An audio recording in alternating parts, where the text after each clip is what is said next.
Is this thing on? Why is it so small? Alright, hold on. Live editing. Yeah, that's a little bit more like it, right? Yo, it's Beth. It's 2:46 a.m., so I gotta be a little bit quiet. It's day like 3 of Crimson Blaze being out. I've been very sick, so I haven't been making videos about it. Oops, ouch. I already kind of reacted to all the cards when I was originally opening packs, and I haven't actually put that footage up yet, but I feel like it's going to be very redundant with the video I'm about to make right now, which is me giving my first impressions on all these cards. So technically I have seen them all because the expansion's been out for a little bit, so they're not truly my first impressions. But, maybe that'll give me a little bit of a better take on some of these cards now that I know a little bit more about how they operate. Like, I did not anticipate Charmeleon being as good as it is, for example, when I initially saw the card. There's only 69 new cards in this set, so we'll just take a look through all of them and see if there's anything kind of interesting going on. Um, I will say, first of all, for this Bulbasaur, this is actually card art from the that I recognize from the TCG back when I played it way back when. That's kind of fun. Bog Standard Evolving Basic, nothing to say about this one. The Ivysaur is pretty neat. There's kind of been a movement with the 3 starters of this pack that the stage 1s are interesting cards, which is something they've never really done. Typically, whenever there's a stage 2 line, let's just discount Magneton for a little minute because that was supposed to end at stage 1 when they originally made Genetic Apex. Most stage 1 cards are really just there to get your stage 2 on the field. And they originally made them kind of bad, it'll be like a stage 1, like a basic with a 1 energy, and then a stage 1 with like a 3 energy, like Kadabra or something like that, and then a stage 2 with like 3 energy, something. It's like you're never even going to attack with the stage 1. But eventually, they kind of realized that they should be like an actual effective stepping stone, and they've been doing more and more stage 1s with a cheap attack so that you can just attack on the way up. And now they've been making a little bit of a movement towards stage 1s that are thematically similar to their stage 2, like that Skiploom or that what's the little form of Greninja, Frogadier that like jumps out of the field, stuff like that. Anyway, the stage 1s for the starters of this set are actually pretty neat. This one's a little double-edged. Venusaur is notorious for requiring way too frickin' many energies. 4 energies. That's very difficult to do without Superior Leafeon helping you, and both of those are evolved mons, which makes the battery component of it kind of annoying, especially because you're using so much deck space. This Ivysaur, you don't lose any deck space, obviously. You're going to run an Ivysaur or Rare Candy anyway to run Venusaur. This little guy, his attack gives him 2 energies. That's crazy. That's a lot of energy. Um, the problem is that it has 100 HP, which is quite a lot, and the attack is very cheap to use. But you have to get Ivysaur onto the field, and it has to sit there and survive a turn in order to use this attack. So in the early game, if you get your Bulbasaur on turn 1, and then your Ivysaur uses Synthesis on turn 3, probably nothing's going to kill you. I don't anticipate you're going to take 100 damage by turn 4, unless it's like a Hydreigon or something like that. But if you can't do that, Venusaur is going to be very slow to build on the bench.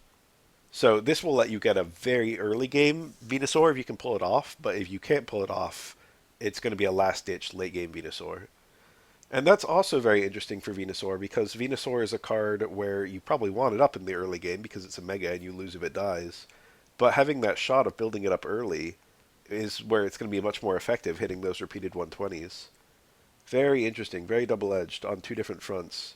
Double-edged to throw out the Ivysaur and try to get the Synthesis off, and double-edged to have the early game Venusaur. But this really helps Venusaur hit its energy requirement if you can pull it off. Here's the regular Venusaur. Poisonous Whip, your opponent's active Pokemon is now poisoned. The energy, this is not a good card in terms of the energy cost, but in light of the Ivysaur, you could pull it off. I don't think you would probably actually run this just to hit Oricorio or something like that. It honestly looks like a playable card, but I can't imagine running this when Venusaur EX exists, Mega Venusaur EX. Um, the HP is very good though, and then you have things like Lily and Erica to keep it healthy too. You could run both if you wanted to. You try to keep this damn thing alive as long as possible. Leaf Cape, I don't know. But 90 damage is not a ton. I mean, this would be an okay attack for 3 energies. It wouldn't even be great for 3 energies, but the fact that it's 4. But again, Ivysaur is mitigating the cost. And then here's one of the little stars of our set. I'm actually using uh, I've been using this guy since the set came out. This is I've been using Grass decks. Grass is feeling really fun in the latest set, I will say. Um, Critical Bloom, your opponent's active Pokemon is now poisoned and asleep. Is kind of good. It's not amazing. It's more that the card activates really quickly and is very bulky. Asleep, obviously, if they're not running Pokemon Center Lady, which not that many people are, but maybe more will run it now. Um, if you can't cure sleep, there's a 50-50 shot that this card will just be able to attack twice in a row. And if it can attack twice in a row, probably it's 2-hit KOing like anything in the game. Like maybe you've got like the 180 HP Mon with the 180 HP, and the Lily wouldn't even save you. You'd still die to the 240 damage from 2 attacks from this. And it's more than that actually, because if you're asleep, you can't switch out, and you're taking the poison damage too. So this is really 130 always and 140 with if they can't switch out. Really, really strong if it gets the sleep proc, but if it doesn't, if you're fighting I guess if you're fighting an Arceus, it would almost just die on the first hit. You need the red to seal the deal. Um, what was I gonna say? Oh, the HP total is really nice too. Unfortunately, they added Charizard this set, and that's the big thorn in this creature's side. Because even if it's wearing a Leaf Cape, Charizard just one shots it. So that's regrettable numbers. The retreat cost is obviously super duper high, and that's annoying on a mon that's you know, a mega. So you dive it. This will be fully deactivated if you ever retreat it. If they cyrus it back in, it's over for you because you'll never ever retreat it again. You'll never get its energy cost up again. Um, I don't know. Retreating this thing is kind of not an option. Maybe if you have like Lyra in your deck, but even then, that's pretty grim. Um, I should mention now, growth extract. So there's a new item that works only on grass types, where you can use it and it subs for any evolution card. It pulls the evolution card from your deck. Excuse me. So if you have like a Bulbasaur and you use the growth extract on it, it will find an Ivysaur in your deck and evolve it to Ivysaur. But if you have an Ivysaur and you use the growth extract on it, it will become a Venusaur. Or it'll become either of these, depends on what's in your deck. It'll pick a random card that evolves from Ivysaur. Um, so the thing about that is that it naturally thins your deck, makes your deck more consistent and reliable. You can draw your Bulbasaur in the opening hand, and then like if you get a growth extract, you can have either a Venusaur in your opening hand and a growth extract, or an Ivysaur in your opening hand and a growth extract. And either way, you have all your required cards to get the full Evo line going. And you can also use it on other Pokemon, so you can have two evolving grass types and use it on either one. I think I haven't tested it. I didn't read the card super carefully, but I imagine it won't work on Eevee to get Leafeon. But I haven't looked at all because it only works on grass types. I haven't looked at all the grass cards to see where it would be the most useful. But it looks like a really crazy card going forward that would be used in all grass decks for consistency. It looks like one of the most useful. Oh, you have to have evolution available in order to use it. You can't just use it on turn one as well. We'll see it when we see it, but it's something to consider for the grass cards. Spinnerack, it looks like a nothing card. You can draw it with Lycia. Hold on, I got a cough. Oof. The evolution doesn't look too amazing either, but that effect is very interesting. Um, First of all, no mention of Ariados needing to be the active Pokemon, so theoretically this is active on the bench. Second of all, no mention of it not stacking, so theoretically you could have two of them.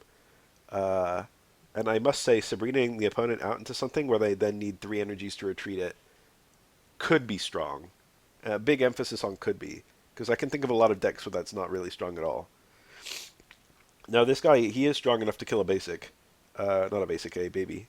But that number is not very impressive. This is not a card that you use to attack things. It can attack things in a pinch, but it's not here to sweep.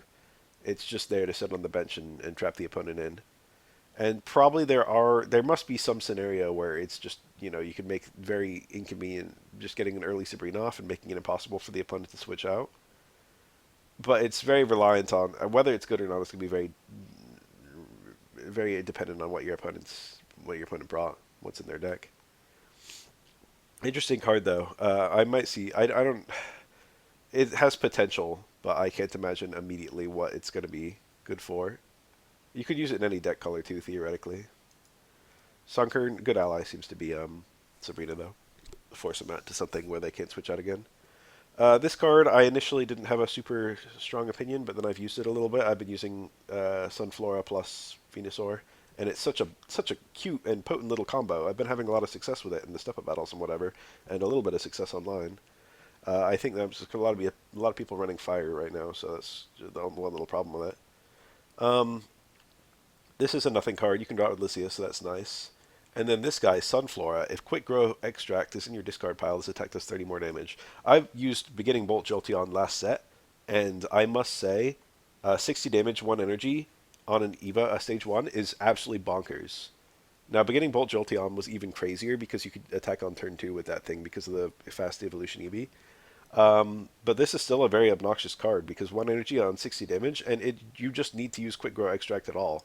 So you could have the Sunflora in hand, and then you could have like a Bulbasaur on the bench, and you could use the Quick Grow Extract on the Bulbasaur, and the Sunflora still gets the power boost. You just have to have used Quick Grow Extract once at some point during the game, and that's just almost always going to be available. I mean, it depends on how fast you get the Quick Grow Extract. It's not even like this is horrible if you don't have it. 30 on 1 energy for 100 HPs. You're going to be surviving a couple turns, wasting some time. But if you can get that 60 off, that's crazy. On turn 3, 60 damage is enough to kill a lot of things before they get a chance to evolve. That's all I'm saying. And then it's nice chip damage anyway with very low investment. Pretty good card, in my opinion. Not crazy, but pretty good. We got a new Burmy. I didn't ask for it. They sure are cute anyway. This is actually a Mothim Burmy. We didn't get a new Wormadam this time, but we did get a new Mothim.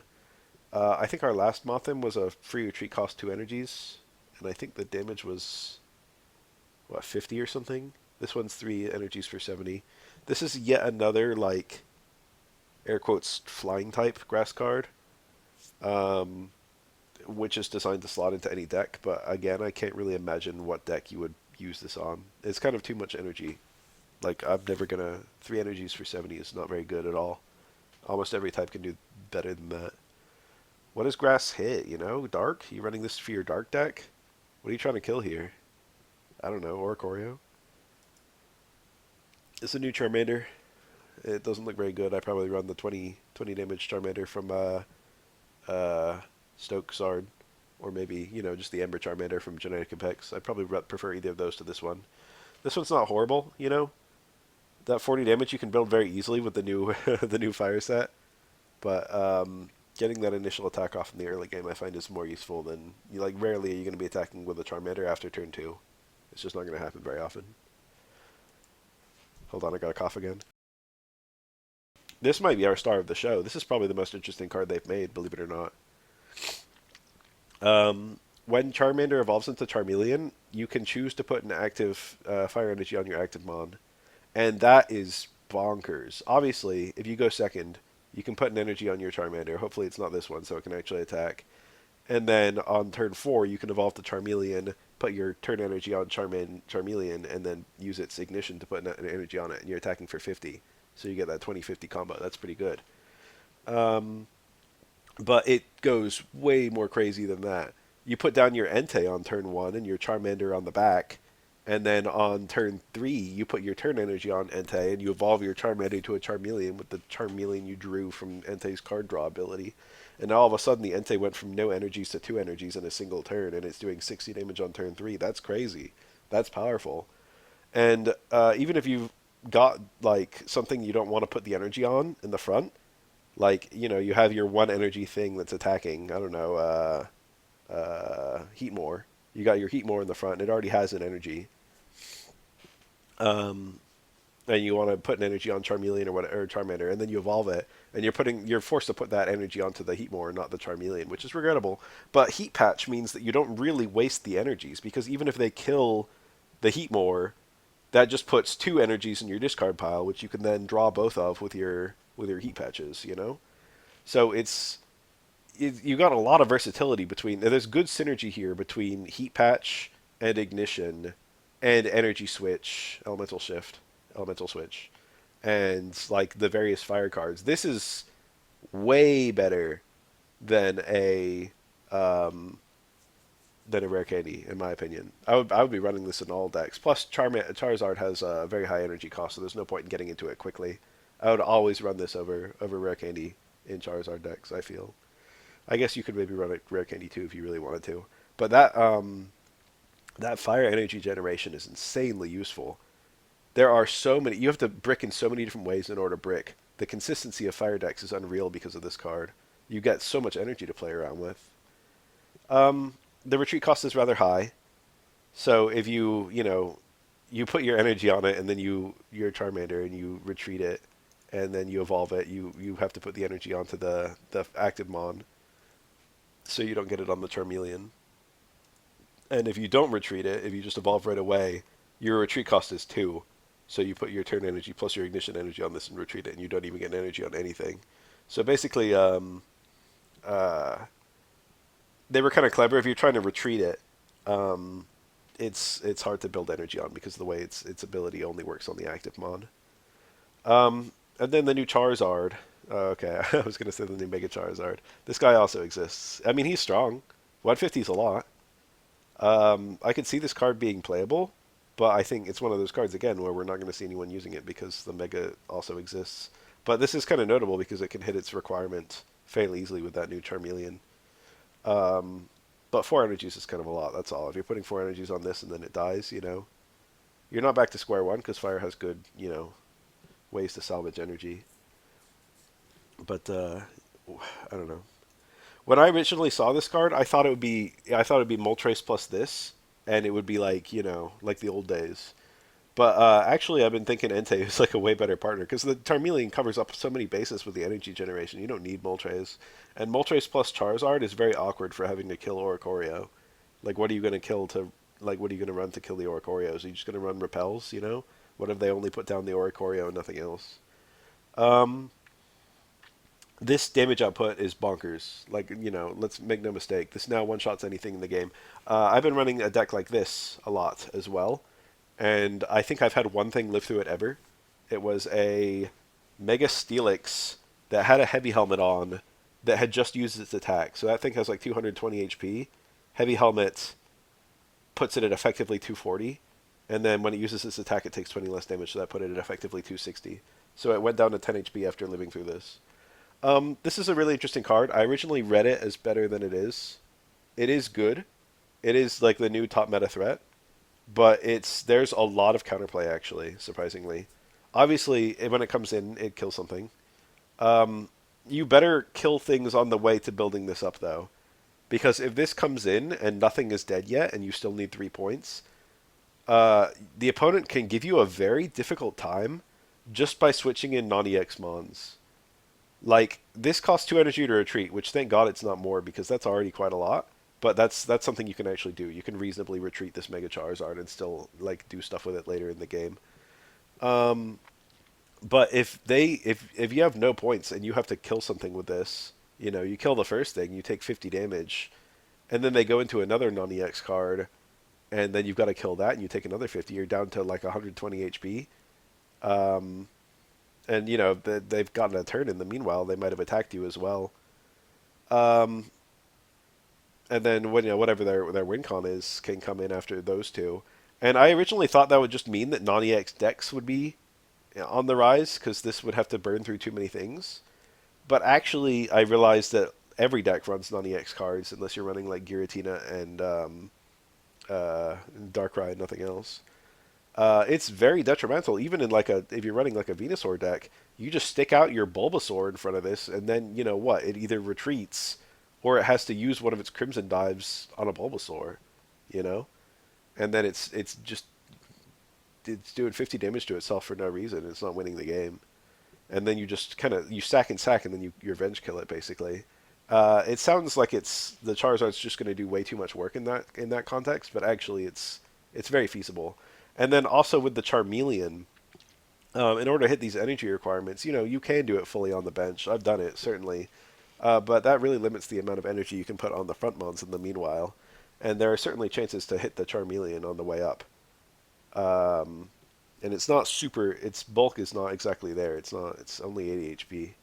So there's definitely chances to kill the Charizard before it gets active, and then also there's counterplay to the Charizard even after it's fully set up, which is nice.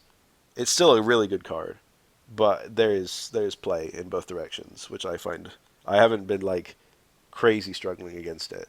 I thought it would just be like the instant win con. I will say it's very annoying that it one shots Venusaur though, unless you have like a Lilligant or something. Houndour that roars. I have nothing to say about this card. Houndoom. We've had a lot of cards like this last set. They're okay, honestly. it's fine. 50 damage is pretty good. Fire is a decent element. We got a Squirtle here. I do like the high HP, but that 2 energy attack is kind of annoying. I wish we had a Bubble Squirtle from the original TCG, right? From base set. Sure is a cute little guy anyway. Look at him go. This Wartortle is the obvious weak link of the stage ones of the starters, because the effect is obviously just you're intended to build Wartortle on the bench. It says as long as the Pokemon's on your bench, prevent all damage done to it by attacks. There's several awkward things about this. It will prevent a Zebstrika's Bolt or whatever. It's not going to prevent Greninja's little Shuriken. It's not going to prevent, I forget what else. There are abilities that hit the bench. It's not going to prevent Jolteon's, like, Jolteon EX's energy attachment thing. There are still ways to hurt it. It should have been, like, by attacks and abilities, honestly. Obviously, it's just so you can have it and they can't pull it in very easily or kill it very easily while you're building it up because of the extremely high energy cost of Blastoise. But that 2 retreat cost and 3 energy attack are very awkward. Even with like a what's that, Manaphy and Vaporeon, this is just a really awkward card to use. 60 will kill a basic, but just by the time you've got 3 energies on something, probably they're not a basic anymore. Interesting card right here, Blastoise. It's 90 damage for 3 energies, which is not great, not horrible. 150 HP is pretty good. And then if you have 5 energies on it, you do 50 damage to one of your opponent's bench Pokemon, which 50 is... They pick that number very carefully. Not powered up by Giovanni or whatever. And not enough to kill a lot of things, but it will kill a lot of things if they're the Lycia draw cards or the babies or whatever. The attack effect seems to suggest that the Blastoise player picks the card, but I have not actually run this card, so I cannot confirm that. But a similar card is Empoleon, and that one you could choose what you hit. Or like Lucario EX, you could choose what you hit. It's just a bad version of Mega Blastoise EX, and this is probably nowhere near as good as the other two, I would say.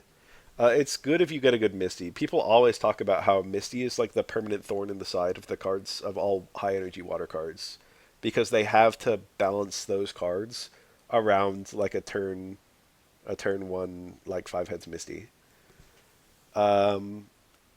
So this one is 130 damage, which is not even crazy against like a Charizard or something. It's not even going to kill a Charizard. It's going to half kill a Charizard, I guess. I mean, it is a lot of damage. Um, and then if you have 6 energies, which, good luck, you're doing 50 damage to 2 bench Pokemon. Now, I'm kind of underselling it a little bit. 130 is a lot for 3 energies. That actually is a very nice number. Hitting the 6 energy requirement is going to be difficult. But even if you don't hit the 6 energy requirement, the 3 energy requirement is reasonable. Like 3 energies is very doable. You can put that on Arceus, you can obviously put it on a Blastoise. And then 230 HP is a hell of a lot. I'm underselling this guy. This guy's not so bad. But when you consider like the extreme explosive power of either the Venusaur that puts you to sleep or the Charizard that just nukes whatever's in front of it, um, this one is weaker. But it's not as volatile as those ones, I guess. But people, I think people are much more afraid of the Charizard and probably the Venusaur too. We got Basculin. If it comes in, it does 40 more damage if it comes in that turn. So, I guess there's some synergy with the inflatable raft or synergy with Greninja EX or something like that. The 2 energy cost is a bit unfortunate. It's going to be a little difficult to get 2 energies onto this. Obviously, you can always run Manaphy. Manaphy's not a bad card. Having, like, that time to put extra energies onto things. Um, 80 damage is 80 damage for two energies is pretty good, especially on a basic. I ran a deck for a really long time that was Bruxish that was 80 damage on two energies if the opponent had prior damage on it, and that was quite a fun card to run. And this is a slightly easier effect to activate than that one is. Kind of easier and harder. Probably not an amazing card, but probably there might be some weird synergy you can pull off with, those cards. Uh, Greninja EX or Raft or various other things that kind of enable switching. Clauncher, look at him, he's cute. That's how Water Gun works. There are so many ways to make a water type attack in a way that makes sense. I don't know where I think the water should come out of a Clauncher, but I wouldn't have guessed there. And Clawitzer. Um, this is standard evolving basic, nothing to say. This one's kind of neat. 20 damage to each of your opponent's Pokemon. Like, yeah, it sets up Cyrus. That's the main thing it does.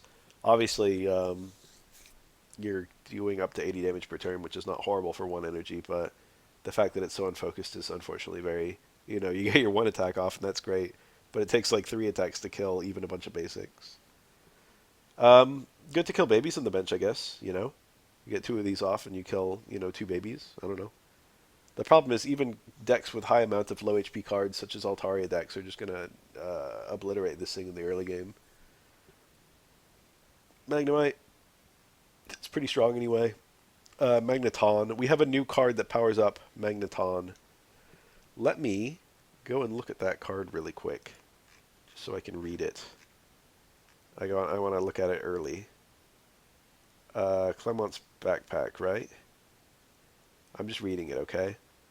During this turn, attacks used by your Magneton or Heliolisk do 20 plus 20 damage to your opponent's Pokemon. Now, I have not labbed it. I didn't test it. I assume that it does plus 20 damage to the active Mon, but it doesn't say that on the card. It just says plus 20 damage to the opponent's Pokemon. So it's technically possible that this does plus 20 damage to everything. Or rather, plus 20 damage to both the target and the chosen benched Pokemon. I haven't labbed it. It would be much better if that's how it worked. And Clement's Backpack is an item, so you can spend two of them in a single turn to do plus 60 damage. Hold on, I got a cough. Rather, up to 60 damage. I'm going to look at Clement's Backpack again.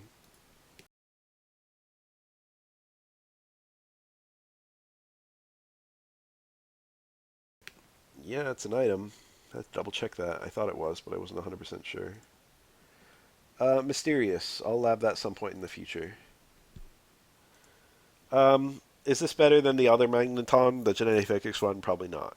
But the other Genetic Apex one doesn't really, it's pretty weak. It needs 4 energies just to do a 60 damage attack. The plus 20 on that is not going to be very useful. So this one benefits more from Clement's Backpack than that one would. So this is still an interesting card, but the free energies for the Magnezone is just too useful to give up.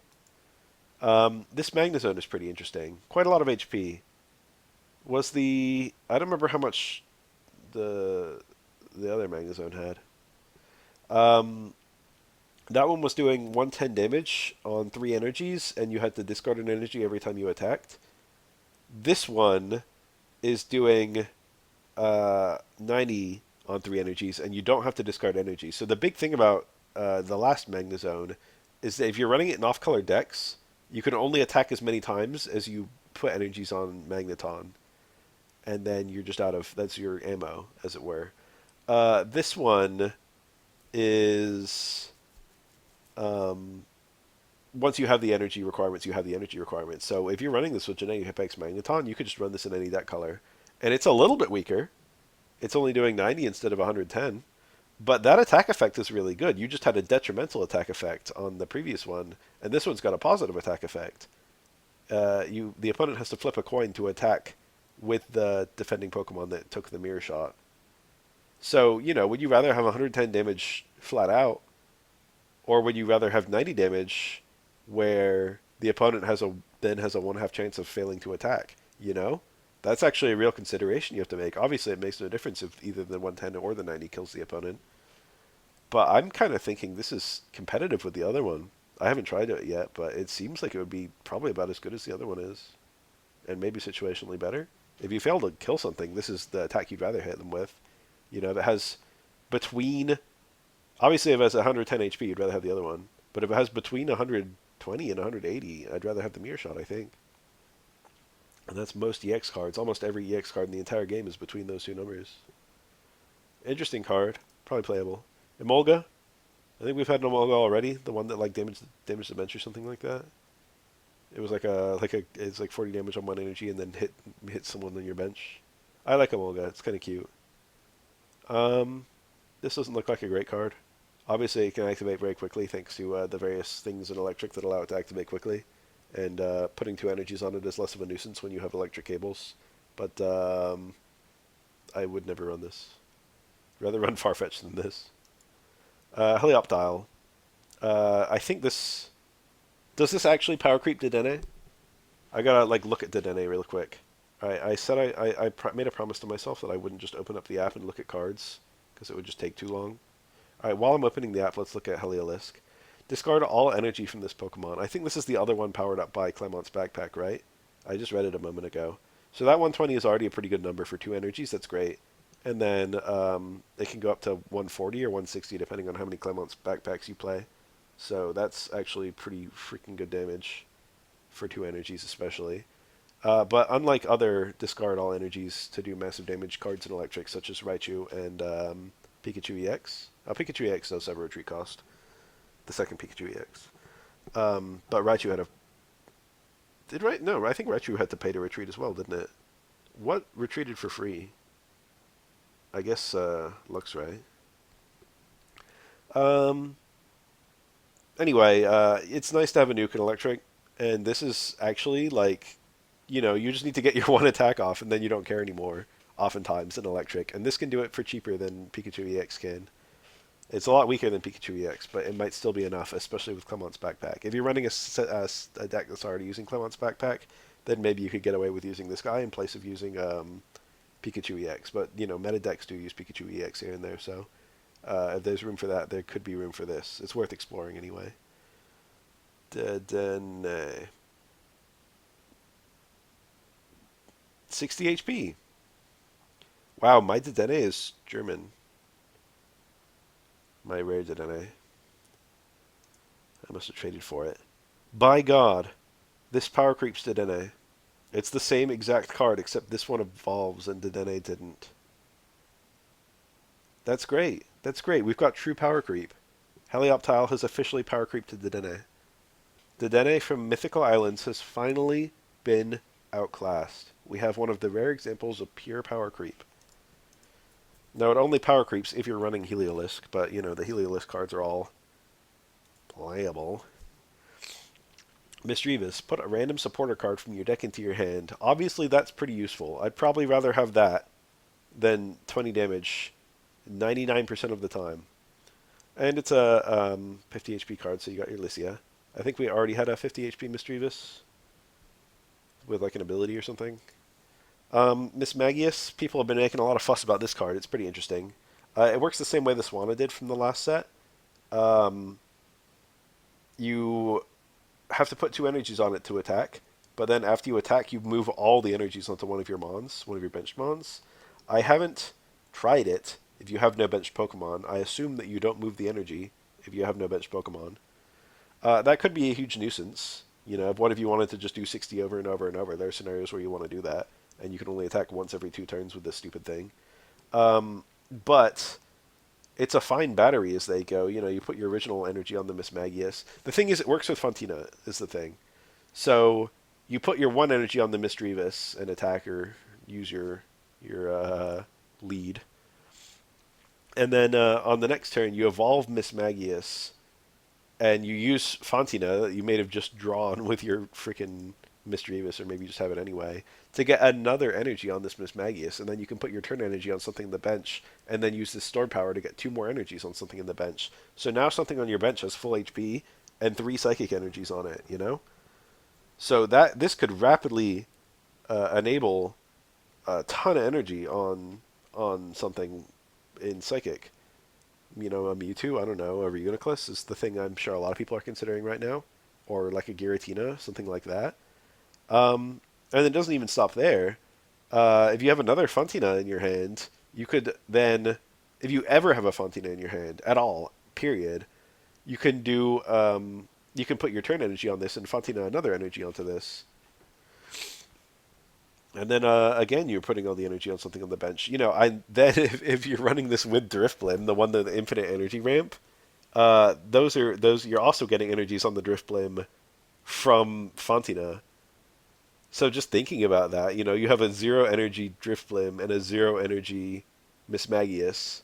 You put your turn energy on Miss Magius. You use Fantina. Both the Driftblim and the Miss Magius get an energy, and then the Miss Magius attacks and puts its two energies onto the Driftblim. In a single turn, you've put three energies onto that Driftblim. You know, there's something there to that. That Driftblim powers up 20 damage for every energy on it. These are low HP cards, though. I'd probably rather be putting energy onto a Mewtwo or a Giratina or something else. Lunala? I don't know. This wouldn't be my... This is an interesting card. Reuniclus is honestly one I would consider right now. And, speak of the devil. Is that Pikachu kind of small? I don't know. Maybe Pikachu's actually that size. Is Solosis that big? Most Pokemon are about, like, 8 inches to a foot tall at minimum. Imperial. Very low HP on this little guy. I can't help but notice. Um, Nothing else to say about it except it's squishy. But it sure looks squishy, so I guess it's nothing weird about that. The Duosian.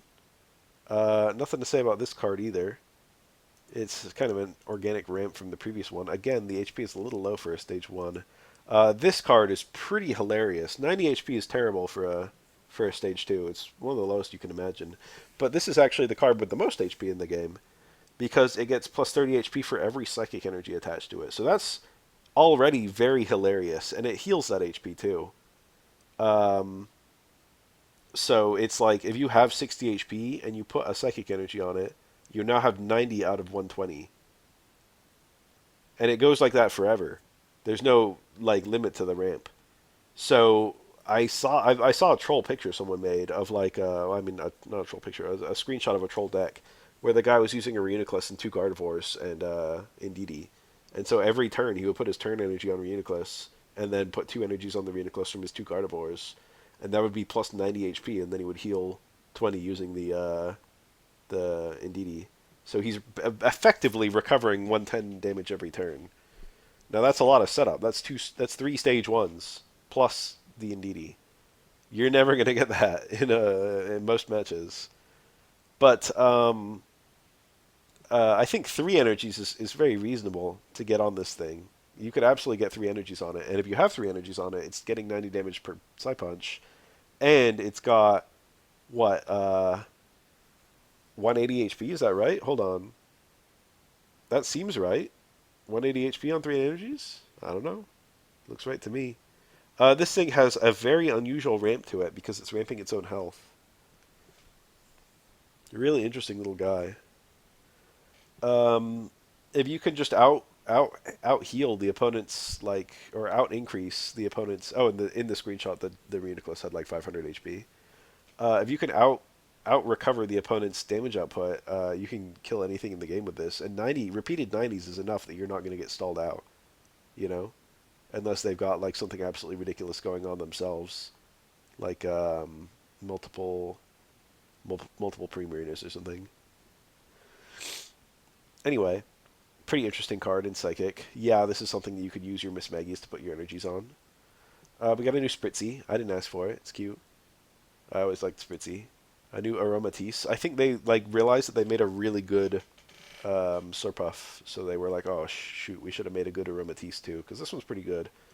Um, it raises the cost of attacks used by the opponent's Pokemon.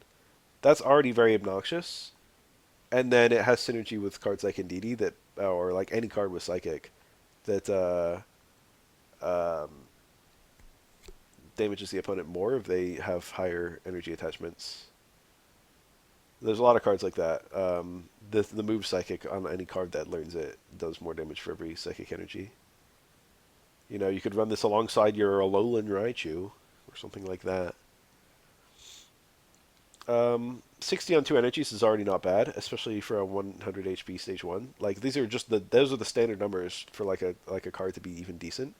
And then that effect is actually really good because it'll either prevent the opponent from attacking or it'll uh, just force them to put on extra energies that you might be able to punish later, which also prevents them from putting energies on the bench mons. Um, Now it says used by the defending Pokemon. So obviously if they switch out, the effect is cancelled, but it's also likely if they evolve, the effect is cancelled. So it's not crazy good. This is probably not a meta card or anything, but it is interesting. We got Xerneas. Um, it does all that damage, but it's reduced for however much HP the Xerneas has lost, kind of like Water Spout in the games. Um, 3 energies is kind of a lot to put on a basic, and the treat cost of 2 is very annoying on a basic. These are things that normally damn a Pokemon to oblivion. This card will probably not be meta. 120 is not even like a ton. It's pretty good. You know, yeah, you could put your Miss Magius's 2 energies onto a Xerneas, and then you could bring in the Xerneas and do 120 damage. Sure. It'll kill a lot of things. It won't kill everything, and then, you know, however much they hit you back for is how weak your Geo Burst now is. It's okay. I'm sure if they make a Xerneas EX, it's going to be crazy good, but this is not a Xerneas EX, so it's not crazy good yet. I thought this Onyx was a little mediocre. I played against it in the step-up battles, and there's something there. All the Onyx cards are bad. Unfortunately, if you're forced to lead with this, which you will be in a Onyx deck, here and there, it's a very awkward bad card. But, you know, there's play. Obviously, if you can lead with something else and build this on the bench, it's a lot better. The obvious synergy was with Brock, and that's really kind of goofy that this is almost an unplayable card without Brock. This just straight up is an unplayable card without Brock. And Brock was made all the way back in Genetic Apex. It's kind of weird to have like a B set card that now fully relies on an A set card to work, especially a very old A set card. Um, the attack effect is okay, you know. You prevent damage, and obviously surviving is your number one priority with this thing. But you really wish it was a 2 energy dig and not a 3 energy dig. Um, this thing is going to take a lot of damage if you're forced to lead with it before it can do anything. Obviously it's colorless, so you can lead into a Steelix, and we do have a Steelix in this set. There's Makuhita. Um, I think that this is probably decent as Makuhitas go. I think we had like an absolutely terrible Makuhita, and then we had one that was okay. Let me look at them right now. I have my app open at this point. Makuhita. Yeah, we had the Slap Punch one is only 1 energy for 20 damage, and its 2 retreat cost 70 HP. I'd probably rather run that one than this one. Probably. Especially if I'm running it with like Lucario or something like that. You know, you really want to get as many attacks off as possible if you've got an additive effect. 1 strength with Lucario power up is 60 damage, but 2 slap punches with Lucario power up is 80 damage. That's all I'm saying. Anyway, we have a new Hariyama as well, and it's important to note that Hala can be used to force Hariyama to live. So this Hariyama can survive extra turns, even if it should die, by merit of you playing Hala. Um, and that attack that's an easier number to hit. Our other Hariyamas needed like 4 energies to do anything, but this one only needs 3. And the attack effect is not as good. Hariyama. Okay, the first one was 2 energies, and then the second one was 4, and the third one is 3. The attack effect, you know, it doesn't have an attack effect, but the damage is good for that. For that energy threshold, it's okay. But then the big clincher is the fact that Hala can force this thing to survive extra turns. So, you know, you could be staring down a Charizard EX in the face, and it could have its 250 damage attack primed and ready to go. And your Hariyama, you know, you play your Hala, so your Hariyama isn't going to hang on, and he uses his Megaton Slap Punch. And then he eats the full force of the Charizard's 250 damage attack. And he's just hanging on there with 10 HP. Then he can slap the Charizard again. And in the meanwhile, you know, the Charizard's taking 90 damage from each slap, so 180. And it needs to use its attack twice, so that's another 100, you know, that's it. The Charizard's done, he's cooked. This Hariyama can 1v1 a Charizard if you have a Hala. That's all I'm saying. They're just going to be battles where that matters, that's all. God forbid if they have a Rocky helmet on, though, because then you're going to live thanks to Hala and then immediately kill yourself. Interesting card. I would never play it without Hala. Nose Pass. This is one of the more interesting cards in the new set. Really good, actually. Well, not this one. This one's okay. Kind of gets the job done. The high retreat cost is kind of not an issue because it's a card you want to lead with. Whoa! I was going to say it's a card you want to lead with because of Promo Pass, and then I clicked the button expecting to get Promo Pass. And of course, Promo Pass is a metal type, so we won't see it for a bit. So just hold your horses on Nose Pass. Um, the Lopunny, it's not a pure power creep to Marowak, but it's damn close. Marowak does 80 damage per heads on 2 flips, and it has, I think, 140 HP. This thing has 190 HP and does 90 damage on 2 flips. And even if both flips are tails, you still get a little bit of compensation because it will always confuse the opponent. Even if your attack fully fails, it still inflicts confusion. I have labbed this. Um, that's quite obnoxious. Obviously, 90 damage is really missing the mark on killing things. You're not going to kill a single EX with that. But you've got a 1/4 chance of getting 180 damage, which is enough to kill just about anything. And then you also have a 1/2 chance the opponent then misses their attack because they're confused. So a lot of ways that this can work. This is another instance of a mega card that's designed for use in the early game. And that's obviously very double-edged. Because if the opponent can get damage on this, that's like, this is a huge liability for the whole game. Even if you switch it out, then they can Cyrus it back in. And the nanosecond this thing dies, you lose. And you can't even like Lily it because it's only a stage 1. So healing it is a bit of a nuisance too. So obviously this can activate very quickly. In the early game, you can get this up as early as turn 4 and start smashing things. And that's good. But if you get this up as early as turn 4 and you kill something with it, if they're able to come in on you and either get a lot of damage on you or at least get some damage on you and set you up for a Cyrus down the line, you could lose for that. Very dangerous card. I mean, obviously it's quite effective in the early game as well. Pretty interesting. Not a crazy amount of synergy with Lucario because the thresholds you hit are not crazy. Going from 180 damage to 200 damage is not actually. There are very few mons that have more than 180 but less than 200. And then there are very few mons that have more than 90 but less than 110. You know what I mean? Like, the breakpoints of Lucario are not actually doing you that many favors here. Mienfu, look at him go. That's not a chop. That's like a kick. Pretty decent card. It's like the Magnemite we looked at earlier.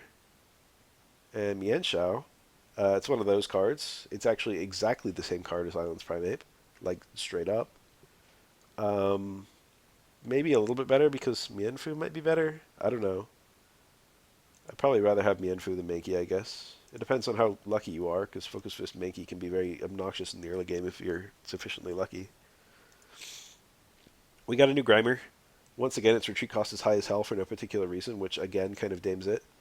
Not an impressive card. We have a new Muck. Our previous Muck was a Venoshock Muck. I don't remember if we had one since then. I think that's the only Muck we've ever had. I could be wrong. Obviously, Koga works with this card.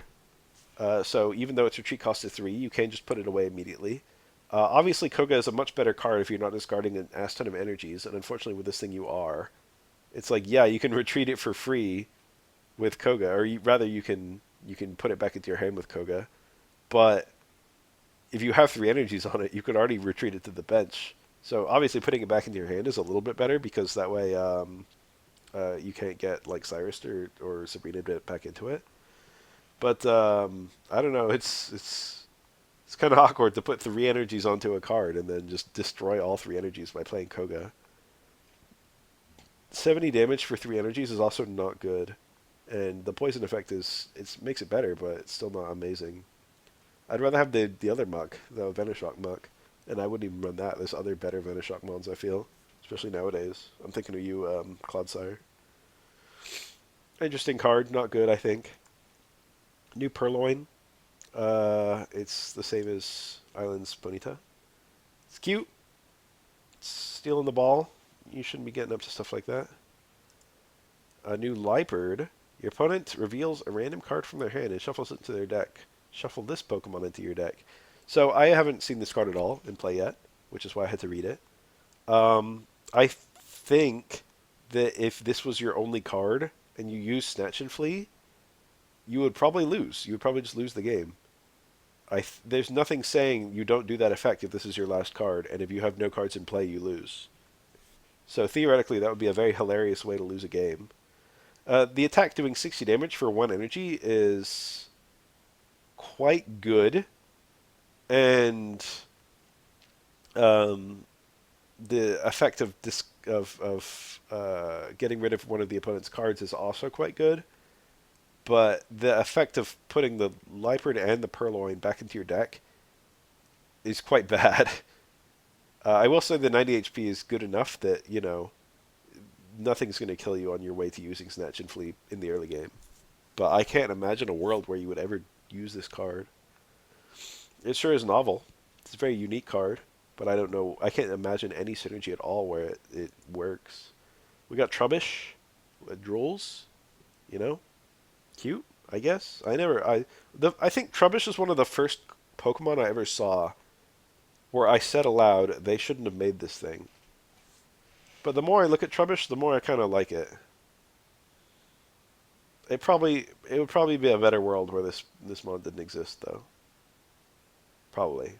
It's still nasty. It's still a downgrade from the Pokemon as a whole, Pokemon Company as a whole. Is that a banana? Like a regular banana from Earth? I didn't know they had those. I thought they only had banana berries. Nothing to say about this card. The energy's too high. Garbodor. This is definitely a Pokemon they shouldn't have made. They should have made it more animalistic, I guess. What is it, a mouse? Flip a coin. If heads, discard a random energy from your opponent's active Pokemon. It's not a great effect. It's okay. The attack cost is kind of too high. Hold on. Dark doesn't have any energy ramp. Put it in the trash where it belongs. It's the trash Pokemon. Here is a Steelix. It's not the Steelix we're going to be talking about, but it's here. During your opponent's next turn, this Pokemon has no weakness. That will only matter if your opponent's running fire. If your opponent's not running fire, this card has no effect. 150 HP is pretty good. The 100 damage is manageable when you consider that Brock exists, but you only have 2 Brocks in your deck total, and having to spend 2 Brocks on a Steelix that's not even a Mega Steelix feels a little bit iffy. I guess you could run it in a metal deck to kill Arcorio, but I wouldn't. Here's the Metal Steelix. This one actually is worth discussing. It is playable, I think. I originally looked at it and I was like, what the heck are we doing here? But 220 HP is enough that you can live. You can get multiple attacks off reliably, even against high HP, high damage threats. Again, this is a card that has successfully lived through a Charizard, so that's a huge credit to it. Obviously, you can run it with Heavy Helmet. And then you have that same no weakness effect that the previous Steelix had, and then also a damage mitigation effect, which again makes it like the higher your opponent's damage output, the less that matters.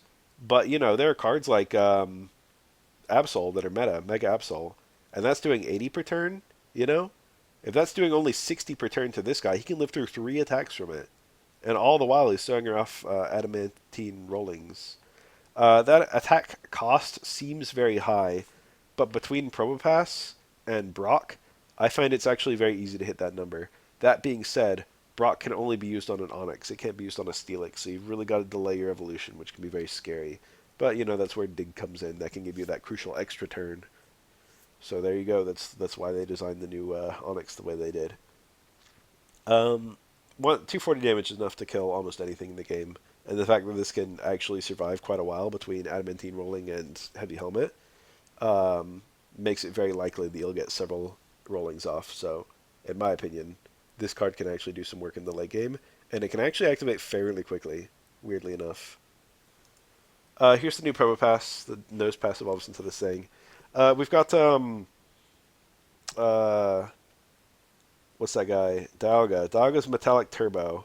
We've got a better version of it on this stupid Probopass. It's doing 40 damage instead of 30. Now, Dialga's a basic, which makes it very consistent. But the fact that this guy can give up only a single point, obviously its Metallic Turbo being stronger is actually a pretty big deal because that's a 2-shot on Oricorio instead of an Infinity Shot from Dialga. Um, and then uh, the fact that it only gives up 1 point means you can go into something else. I don't know. You can go from a Skarmory into this, or you can go from this into a Skarmory, or like whatever else. You've got a lot of versatility because it's only worth 1 point. You could run two Skarmory, two Nosepass, two Onyx, and that's there's your basics for the set. And those are only stage one, so you still have a ton of room for trainers. You could afford to fit stuff like Lyra into your deck at that point, which would be very useful for cards like Onyx that comes in too early. Um, anyway, yeah, this thing can rapidly enable a lot of the extremely slow, high energy cards of metal, you know, and it does it with just much less commitment than Dialga does. Dialga, once it dies, you've got to sweep with whatever comes in after that. Dialga often won't even get a chance to use its 100 damage attack. But this guy can set up one or multiple Pokemon. It's very feasible to get off two Metallic Turbos. It's only two energies, and it's a stage one. This is very. You can get this you can attack with this on turn 4. You can activate this really quickly, and it's got 130 HP. It's very very feasible to get several Metallic Turbos off of this thing, and then once it dies, that's 1 point for the opponent. Um, and then you've got potentially multiple things set up to kind of clean up. Maybe you'll go into your Melmetal after that, and maybe you'll go into your Steelix after that. I don't know what you're running with this thing, but there's a lot of potential there. I can see this being used in a lot of metal decks going forward. It feels like it enables a lot of really shaky metal cards. Like I feel like a lot of metal cards were just too expensive, and the damage mitigation that metal relies on is not good enough. But I think that this actually makes it so you can run cards that previously had no synergy because they were fighting for energies too hard. I think it's pretty good. I don't know. We'll see. We'll see whether it's actually good. One thing I should mention is that you're locked in with this guy. It's 4 retreat costs. That's really expensive. When you go into this thing, you're committing to dying with it. But since its attack effect is so useful, you're kind of okay with that. You're going in expecting that you're just going to click Metallic Turbo until you die, and every Metallic Turbo is like a huge victory in and of itself. Genesect. This attack does 20 more damage for each metal energy attached to this Pokemon. So we got an infinite ramp Genesect. The cool thing about this card is, maybe your Probopass just gets a lot of extra turns to survive. And, there's a certain point where you're not putting... It doesn't matter if you put more energies on your Steelix. It only needs 4. So having a card that can just infinitely benefit from extra metal energies is kind of valuable in a metal deck. Just so that you've got something to do with your Probopass while he's just sitting there if the opponent's refusing to kill him. That being said, this is a 2 retreat cost basic, which is not very ideal to run in a deck because you will occasionally be forced to leave with it. The damage looks kind of low, but it's actually 70 damage um, if you've got the three metal energies powering its attack. So 70 damage for 3 energies is not amazing, but it is playable. That'll kill a Oricorio, and then you can also just keep on putting energies on it with your turn energies or your Probopass energies, and it'll go up even higher. And eventually, you can just one-shot a Mega with it or something. Probably that won't happen, but the fact that it's possible kind of forces your opponent's hand a little bit in a way that's useful for you. That's all. It forces them to actually kill the Probopass with a timeliness, and then potentially this guy can potentially they won't be as set up when your other thing comes in. Ditto. This is like 100 million times better than the other Ditto we had. It's a very similar effect. Instead of copying the opponent's attack, it copies one of your allies' attacks. It won't copy EX cards, but it will copy anything else, and you just need to match the energies of the friend. So the original Ditto had to match the energies of the target. So if the opponent brought a Charizard and you brought a Ditto in a water deck, good luck. You couldn't actually ever attack with the Ditto because, it didn't have fire energies. But obviously, you're going to bring the same color energies as the other mons in your deck. So if you've got a Charizard on the bench, this Ditto, you'll obviously run it with fire energy, and this Ditto can use the Charizard's attack. Now, you still need to match the number of energies, too. I haven't tried it, so I don't know how it works with copying babies' attacks. I assume it needs 1 energy to use the attack copy a friend at all. And so I imagine it can copy baby attacks, but still needs an energy, unlike the babies. Um, I think one of the step-up battles used it. I think I haven't seen it do anything in any battle. It's kind of like a potential mon kind of card. It probably does have some good synergy somewhere that makes it very good. But like for example, if it had two metal energies and you had a Burbo Pass on the bench, you could use the Ditto to Metallic Turbo. I don't know why he would do that. There are probably some effects where you would do that, but I don't know what they are.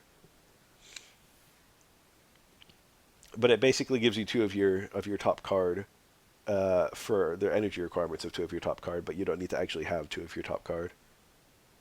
So it's interesting. It's intriguing. It can just be revenge killed very easily. Stiffen Porygon. I'd probably rather have the energy scan one because it has energy data scan because it has the ability and it can be drawn with Lycia. But this one stalls a little bit. Damage mitigation effect. Porygon 2. We have a Porygon 2 that evolves automatically, and I find that to be insanely good. And then we also have one that does 30 damage on one energy, and I find that to be at least better than this one. So I would never run this one. Pretty cool looking card, at least. Porygon Z. This one's pretty funny. People have been labbing this one. I've been reading some of the. There was like a threads on it on Reddit on the TCG Pocket subreddit. Um, it considers only the trainer cards in the opponent's deck, so the sooner you get it active, the better. But most people run an ass ton of trainer cards these days. Like obviously, if you run into Guzzlord, 17 trainers Guzzlord, you know, that's you're gonna be doing a lot of damage with this guy.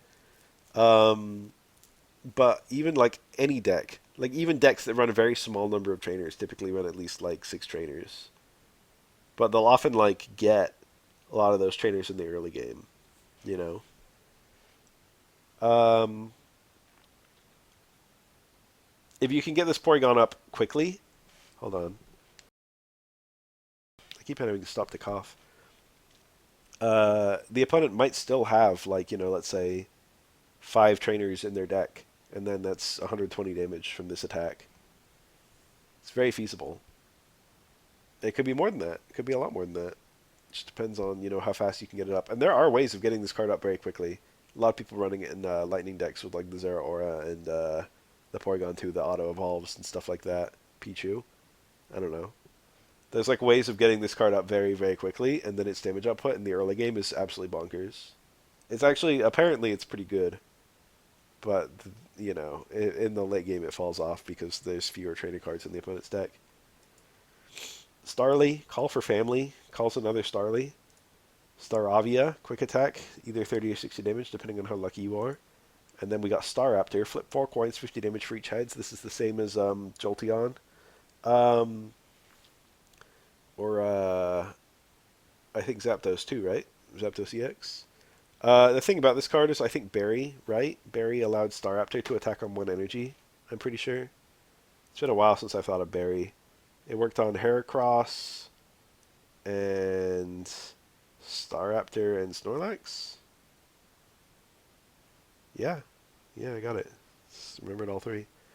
Um, if you get a rare candy, if you get this guy up on turn 3 and you've got your berry, that's a lot of damage on turn 3. Um, I think every Staraptor card is playable thanks to berry, but I think most of them are kind of shaky. This card effect it's very volatile. If you can get 3 heads, that's great. And you're usually going to be getting 1 heads, which is, often good enough. Um, Will is kind of the more flips you have, the less Will is kind of doing, you know. Um, Obviously, you could run it with Will, and Will also has synergy with the Staravia, I guess. Although I'd definitely be running this one with the rare candy. You could run it with both. Probably not playable, but at the very least, Barry makes it interesting. I think we had a Staraptor that actually was good. It was like Double Edge or Brave Bird or something like that. It hurt itself. I got my phone app open. I'm sorry. I'm just going through all the old cards. Staraptor. At least I'm quick about it. Yeah, Brave Bird, 130 damage, does 20 damage to itself, 150 HP. I would absolutely run that. Like, that's just much more consistent than this one. Alright, yeah, this card's ass. Just run the Brave Bird Staraptor. Booniri, flip 2 coins, 20 damage for each heads. This card just exists to get Mega Lopunny onto the field. Do we have a regular Lopunny? Yeah, we do. That reminds me that we've had Lopunny before, which means we've got another Booneri we could theoretically run with the Mega Lopunny EX. Um, It's just the same card, but a higher attack cost and a higher damage output and a higher HP. I would probably not run the regular Lopunny. Probably run the EX one. It's interesting they're all doing the same attack because this is also the same attack that Mega Lopunny has. Bouffalant. It's like a slightly worse version of uh, what's that little guy? Starts with an M. It's that fighting card from Mythical Island. Marshadow. Slightly worse version of Marshadow. Marshadow was doing 100 on 2 energies. This is only doing 80, but it's a colorless card, so you can fit it into any deck. We had a Natu previously where there was two Natus in the snow looking cold, and a Bouffalant that you can see in the distance in the background. And now you can see in this card that we've got the Bouffalant picking up the Natus in its afro, and now they're warm. So I think that's great. Probably a playable card. I don't imagine you'd ever run it. There's no deck that would really benefit from it that much. You know, it's nice being able to get 2 energy, 80 damage on a basic, but the stipulation that you've got to lose a card first is like, yeah, you'd probably rather have something else that you've been setting up. Furfro, this actually looks good. Maybe I'm crazy, but this actually looks like a really good card. I think Farfetch'd is pretty much fully fallen off at this point. It used to be that if you just had room in your deck and you wanted more basics to make yourself a little bit more brick proof, you just chuck a Farfetch'd in there, and that would be that. Farfetch'd had 40 damage on 60 HP, and it was just like, early game, high damage output, low investment. This is, I think, just flat better than that. The 70 HP already is kind of good, and then the 20 damage mitigation is really good. And then you're only barely losing damage. You're only doing 30 instead of 40, and that's still enough to two-shot a lot of things. I think this is actually quite a good game, quite a good card in the early game for its survivability. Why does its paw look like that? It's freaky. Why is the paw so like front loaded? I like that we're getting a new Furfrou form. Are we gonna get them all? I think we've had most of them at this point. We had like the Shaggy one and two of them, and now we've got another one. We got like the Pharaoh one here. Is this the Pharaoh one? Um, I don't know. It's like hard to imagine. Technically, there's no deck that has like true synergy with this, but it's so easy to like put this into a deck, and it's like such an obnoxious little card in the early game, and then gives you lots of time to like put extra energies on things in the late game. You know what I mean? Or like for the late game rather. I don't know. It just makes your deck a little bit more brick proof. I don't know. It's hard to imagine using cards like this in a post baby world because babies are also so useful. You know, most decks you can just slot in a baby for energy generation or like even other things like Elekid to hit the bench or what's that? Smooch him to do damage based on energy, something like that. It's hard to imagine making room for like a card that doesn't have a utility beyond attacking. We got into the trainers. This is Clement's backpack. Magneton and Heliolisk do plus 20 damage to the opponent's Pokemon. I have not gone back and looked at the previous Heliolisks to see whether this helps them. It probably does. Um, interesting card. We also have Clement, which will be powering this up in a weird way. Quick Grow Extract. I've already talked about this one. It's like a auto evolution card for any grass type, which also helps thin out your deck, and it powers up that one Sunflora. So that's this in any grass deck that features evolving mons, obvious exclusion Leafeon. Um, this is like a instant slot in going forward. I would run this in all grass decks, unless it just has no evolving mons like the Buzzwole decks or something like that. This is so useful, so useful. I haven't tried it with like rare candy stuff. I imagine if you have a Weedle and you don't have a Kakuna in your deck, you only have Beedrill, that this just straight up doesn't even work. Because it says it looks for a mon that evolves from the Pokemon you use it on. So Beedrill does not evolve from Weedle. Um, but this adds so much consistency compared to a rare candy. It's slightly slower than a rare candy. So if you're using a genetic apex Beedrill, you might prefer to use rare candy. But this is much more reliable because it only relies on you having a single card and not having two. And you can have either one. You can have either the stage 1 or the stage 2, and this will take the place of the one you don't have. Very good card. Very good. breathes a ton of life into grass decks. Grass decks are a little weak, and uh, this set promises to make them even weaker. So them introducing a card like this is awesome. Here's Clement. It's a draw effect card, so those are really useful for thinning out your deck. It draws Magneton, Heliolisk, and Clement's Backpack. Stage ones are notoriously hard to draw, I'll say. Um, Most card effects don't really allow for easy drawing of evolution cards. So, obviously you've got your Pokeballs to draw your Magnemites and your Helioptiles, and now you've got Clement to draw your Magnetons and your Heliolisks. Not only that, but even if you have Magnetons and Heliolisks, it can also draw Clement's Backpack, which powers up those cards. Now, it's going to be unfortunate if you have like a Magnemite and you play Clement and you get two Clement's Backpacks, but generally speaking, you'll have some cards in your hand, and Clement will just draw the ones you don't have. So, very, very good consistency card for Clement decks. Are Clement decks good? I don't have a clue. But this existing is very powerful for that. Where the heck was Clement from? Is this a Gen 6 gym leader? I think he is. I don't remember him. I've beaten Gen 6 twice, but I feel like he's from that, but I don't remember. Um, Serena, I originally thought this was an instant slot in for all Mega decks going forward. I did chuck one into my Charizard deck, and I like never play it. I think that my problem is that Charizard is a late game card, and I just have it by the time I need it. Especially with like Entei and like Charmander and all that, and having to go through the stage one. Like, I'm not trying to rare candy into the Charizard. I'm trying to just get it. So in a Charizard deck, this is kind of an afterthought. But I think in Mega decks where you have an early game Mega, like maybe Absol, maybe Lopunny, something like that, this is probably good. But a game where you have a late game Mega, like Venusaur, you just use the quick growth, whatever it's called. You don't need Serena. I thought this would be super good, but I think oftentimes just May is going to be more useful, or like Copycat, or like, any of those cards.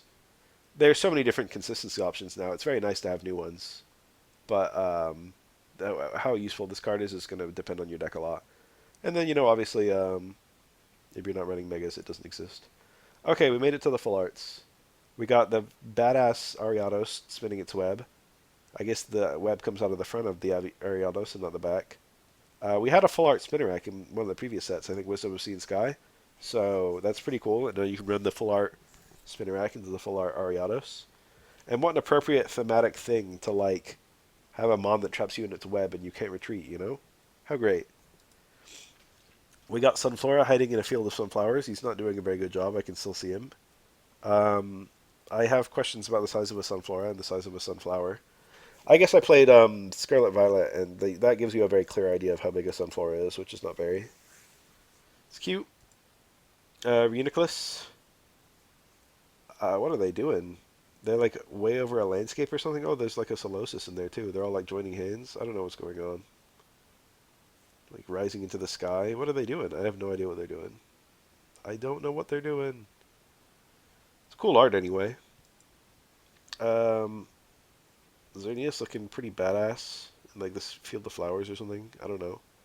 This must be it using geomancy or something. It's pretty cool. Very beautiful. Uh, Scientists throwing away his trash and the Trubbish is eating it. It's cute. When you have a lot of bad ideas, it's important to have a Trubbish to eat all your bad ideas. Weird. Weird little guy. New cutest card alert. This Boonieri has kicked away, what was our previous cutest card? The Slowpoke? I don't know. I sure like this one. Oh, the Pichu was cute, wasn't it? I think so. I like all the colors on this. I can't lie. Full art Mega Venusaur. It's kind of cool. All the Mega full arts have like the regular card on the art card art as well, and then when you angle the card, the two kind of fuse together. It's pretty neat. Is this a male Mega Venusaur? I think the female has like a seed right here. I might be thinking of regular Venusaur, or maybe they both have it. Charizard with the full art. Blastoise. I never liked Mega Blastoise's design. I think the arm cannons would be good enough. I don't know. I don't know how I'd fix it. I don't like the chin thing. It's subtle, but I hate it. It just gets like a random spike on its jaw. I don't know how I'd fix Mega Blastoise. Something about its silhouette just pisses me off. Mega Lopunny is fine. I don't know what they were thinking when they made it. The Steelix, I like the colors on this one a lot. Interesting they went with blues and greens. They did that on its regular EX card as well. Steelix is quite ugly, but I think there's no expectation that this thing would be attractive. Attractive was the wrong word to pick, wasn't it? Clement. I drew this guy on a Wonder Pick recently. I'm feeling pretty good about it still. He's got the same color scheme as the Steelix. That's kind of cute. I don't think he's supposed to reference Steelix in any way, but it's cool they picked those colors for the metal colors. Serena. She's, you know, it's nice to get another trainer, another protagonist. Where's Calum? Yeah, Calum. Where's Calum? I wonder what he does in the tabletop. Pretty badass art of this Mega Venusaur in a forest. Looks great. I actually have this card. And boy, howdy, do I love it. I love Venusaur. Venusaur is my favorite starter from Gen 1 these days. Um, someone on the subreddit made uh, a post about how there's no reason that they could make a card look this badass and be bad. Excuse me, I just coughed. I phrased that badly. I forget what exactly he said, but it was like, why did they make this card so badass, but it sucks, was basically what he said. I do like the pose. It's very dynamic, and he's firing on all cylinders, as it were, but I still hate the shape of his head. Oh, my fucking throat. Um, Lopunny kicking. Again, the color scheme is really cool. I think if you have the full art Booneri into this rainbow Lopunny, uh, the color synergy is nice there.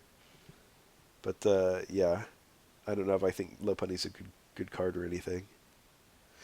Lopunny sure was a good Mon back in the competitive in the video games. I've never seen this one before right now. I don't like it. It's kind of awful. I don't like Steelix's face at all. This is like a little nightmarish to me, actually. Why does it always look like it's flying? I kind of imagine this as a creature that burrows. I guess if any part of its body is on the ground, it can lift its head, right? Yeah, I don't like this card art at all. This one's the cinematic. I haven't drawn it yet. It's my current chase card. You got the Charmander way down there at the bottom. Then Charmeleon, Charizard, Mega Charizard X, Y. I wonder if they're going to make a Mega Charizard X. We got some shinies. Shiny Oddish, Shiny Gloom, Shiny Vileplume. I think there was a guide of like Fire Red Leaf Green that I had, Prima Guide or something like that. And it like mentioned shinies existing. And it showed you like 4 example shinies, and one of them was an Oddish. And I was like, oh man, that Oddish looks so cool. In my head, Oddish was always green, but Oddish has like never been green. Oddish has always been like a little blue thing with like, you know, green leaves. But for some reason, Child Me decided that Oddish was green based on nothing. Vileplume looks pretty good. Charizard has always looked extremely badass with its black coloration.